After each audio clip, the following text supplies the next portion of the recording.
Rahul ഗാന്ധിക്കും AK. ആന്റണിക്കുമെതിരെ Facebook post ഇട്ടതിന് പിന്നാലെയാണ് രാഷ്ട്രീയം മതിയാക്കുന്നുവെന്ന പ്രഖ്യാപനം സി.ആർ. മഹേഷ് നടത്തിയത്. നേതൃത്വത്തിന്റെ തെറ്റായ നടപടിക്കെതിരെയാണ് താൻ രാഷ്ട്രീയം വിടുന്നതെന്നും സി.ആർ. മഹേഷ് വിശദീകരിച്ചു. പി.സി. വിഷ്ണുനാഥ് അടക്കമുള്ള നേതാക്കൾ പിന്നാലെ നടന്ന് ദ്രോഹിക്കുകയാണെന്ന് കൊല്ലത്ത് നടത്തിയ വാർത്താസമ്മേളനത്തിൽ മഹേഷ് പറഞ്ഞു. ചീഞ്ഞുനാറുന്ന രാഷ്ട്രീയത്തിൽ ഇനി തുടരാനില്ലെന്നും രാഷ്ട്രീയത്തോട് മടുപ്പ് തോന്നുന്നുവെന്നും അദ്ദേഹം തുറന്നടിച്ചു. ഞാൻ തൽക്കാലം ഈ രാഷ്ട്രീയ രംഗത്തുനിന്ന് മാറി നിൽക്കാൻ ഞാൻ ആഗ്രഹിക്കുകയാണ്.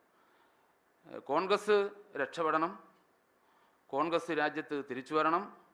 പക്ഷേ ഇതൊരു മധുരമായ ഒരു പ്രതികാരമായി, ഒരു ശക്തമായ ഒരു പ്രതിഷേധമായി ജീവനുള്ള കാലത്തോളം കോൺഗ്രസ് മാനസികാവസ്ഥയുള്ള ആൾ തന്നെ ആയിരിക്കും. ഇപ്പോൾ തൽക്കാലം ഞാൻ എൻ്റെ മാനസികാവസ്ഥ ഞാൻ തൽക്കാലം ഒന്ന് മാറി നിൽക്കുകയാണ്.